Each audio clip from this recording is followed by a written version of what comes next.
ده عامل زي النملة نفعصه برجلينا. حضرتك تعرف ايه عن النملة عشان تتكلم عليها بالطريقة دي؟ أنا ندى وده ندى توكس. تعال أحكي لك حكاية النمل. عالم النمل ده مبهر ومتقدم لأبعد الحدود، والعلماء قالوا عليه إن هو أقرب الكائنات الحية للإنسان في الأفعال وأسلوب الحياة، وده لأنه عاقل وذكي واجتماعي جدا جدا. النمل موجود في كل الأماكن والأزمنة، وبيوصل عدد أنواع النمل ل9000 نوع. شكل النملة كالآتي: بتتكون من راس، وسط، وذنب أسطواني، ليها 6 أرجل وليها 5 عيون، 2 أساسيين و3 فرعيين، وعندها قرنين طوال عاملين زي الشعر. وفي بعض أنواع النمل ليهم أجنحة، مش كل النمل. ورغم إن النمل عنده 5 عيون، لكن النملة فعليا مش بتشوف زينا خالص. معظم أنواع النمل ما بتشوفش غير جزء محدود جدا من الألوان، وكمان في نمل بيشوف الأشعة الفوق البنفسجية اللي احنا أصلا ما نقدرش نشوفها.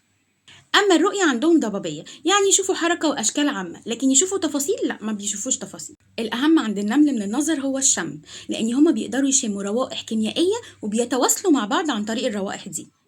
يعني باختصار، رغم إن النملة عندها 5 عيون، لكن مش النظر هي أهم حاسة. الحواس المهمة عند النملة هما الشم واللمس، والحاستين دول هما سر حياتها وتنظيمها.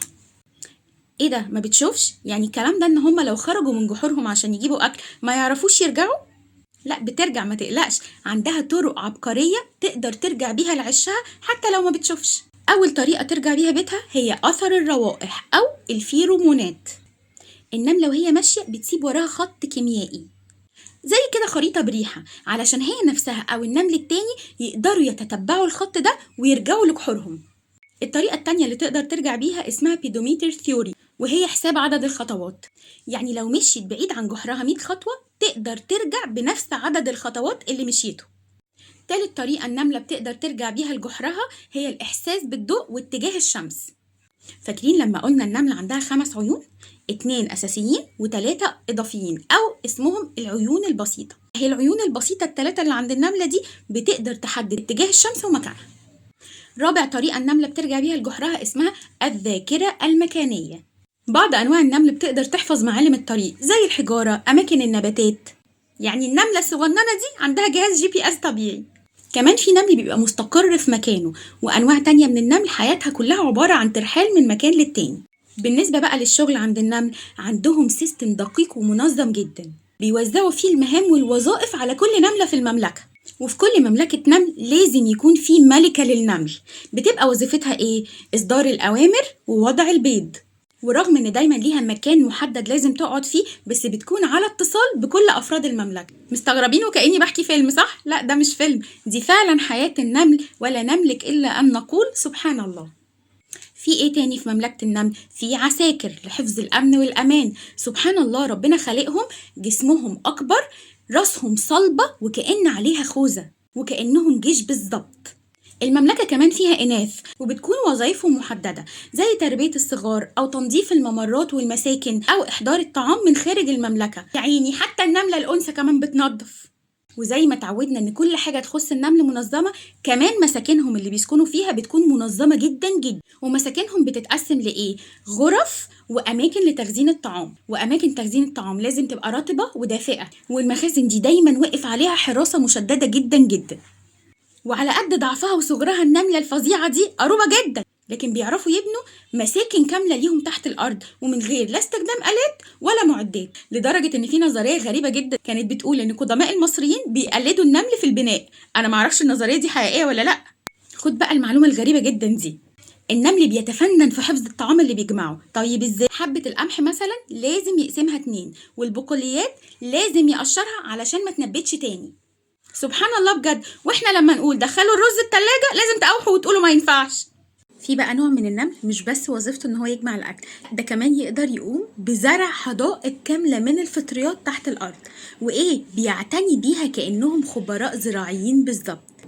عايزة أقولك إن مستعمرات النمل تحت الأرض أحيانا بتكون ضخمة جدا، بيوصل عدد النمل فيها لملايين أو مليارات.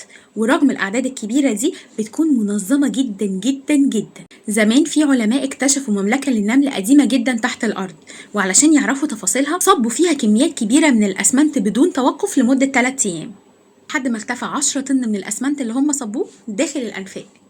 شبكة الأسمنت دي امتدت لدورين تحت الأرض، وقعدوا ينظفوا 10 أيام فيها لحد ما ظهرت مملكة النمل. لقوا حاجات غريبة جدا، عد معايا. لقوا طرق سريعة، طرق رئيسية، منازل، حدائق فطر، أماكن لتخزين الطعام، ولقوا أماكن لتدوير القمامة. كل ده يطلع منك يا نملة؟ تعرفوا كمان إن بيحصل حروب ما بين مستعمرات النمل، حرب كاملة، وكل مستعمرة بيكون ليها جيش، وكل جيش ليه قائد، والحروب بتبقى منظمة على أعلى مستوى. لا مش كده وبس، كمان الجيش اللي بيكسب في الحرب بياخد اللي بيقع في إيده من أعدائه كأسرى حرب، وبيرجع بيهم على مستعمراتهم يشغلهم عنده كخدم. إيه اللي افترى ده؟ بيحصل إيه كمان في حروبهم؟ بيحصل سقوط لموتى وجرحى. هيسكت النمل على كده؟ لا، ده طلع حكاية.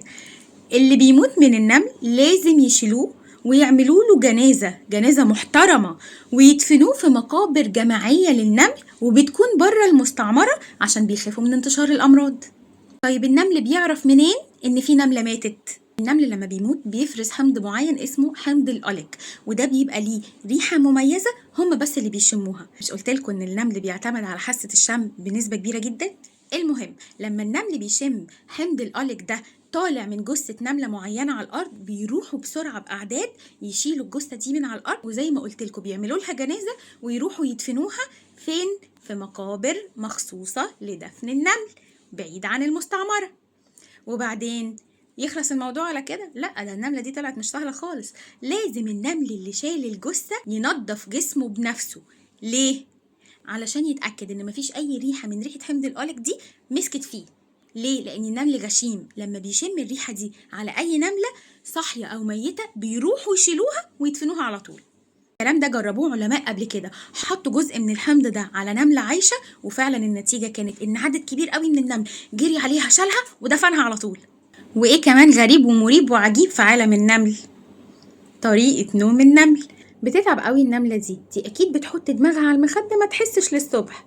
لا خالص، النمل ما بينامش زينا، هو اصلا ما بينامش زي بقية الكائنات الحية. يونيك قوي النمل ده. النمل بيعمل ايه؟ بيريح كل فترة ربع ثانية، بس بيريح مش بينام، والكلام ده بيحصل خلال اليوم 250 مرة. يعني النمل بينام في حدود قد ايه؟ من ساعة لساعتين خلال اليوم، استراحات قصيرة مش نوم بالمعنى الحرفي. ونظام الراحة ده بيساعدهم ان كفاءتهم في العمل تبقى اعلى في مستعمراتهم خلال اليوم. خليني بقى احكي لكم عن اغرب الحروب ما بين مستعمرات النمل. اول نوع من الحروب معانا اسمه حروب امازون انتس، وده بيحصل فيه ايه؟ في انواع من النمل بتروح مستعمرات تانية وتسرق اليرقات بتاعتهم. ما بيسكتوش على كده، بياخدوا اليرقات لمستعمراتهم، ولما اليرقات تكبر بيشغلوهم كخدم عندهم في المستعمرة. هو ايه اللي افترى ده؟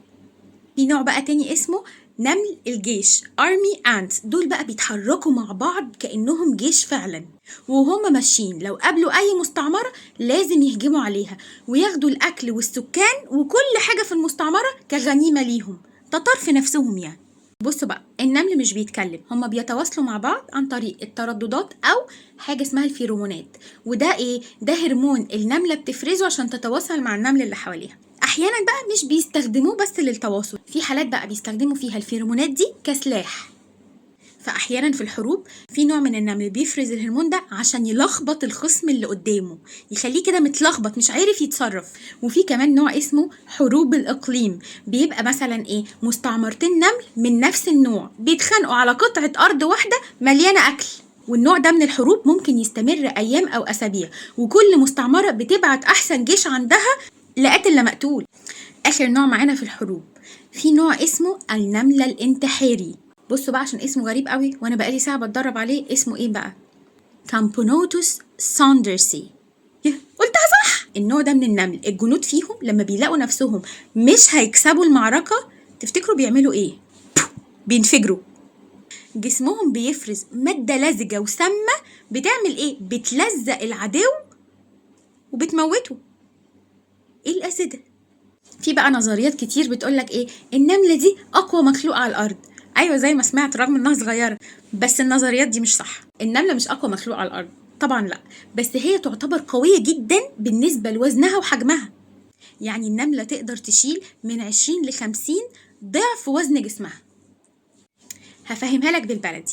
لو إنسان وزنه 70 كيلو وعنده نفس القوة بتاعة النملة بالنسبة لحجمها، كان زمانه شال عربية صغيرة بإيده. تبقى قوية ولا مش قوية؟ في بقى نظرية قديمة بتقول إن النمل بيقدر يتنبأ بالطقس. الصراحة أنا معرفش مصداقية النظرية دي، يعني مفيش حاجة بتثبتها 100%، بس يقال والله أعلم إن زمان في القرى كانوا بيبصوا على حركة النمل، لو بدأت تبقى سريعة بيتوقعوا هطول الأمطار. ورغم ان انا في نملة قرصاني في عينيا، بس انا استمتعت قوي بالحلقة دي. يا رب اكون قدمت لكم حاجة مفيدة وخفيفة. اشوفكم على خير، ما تنسوش اللايك والشير. باي باي.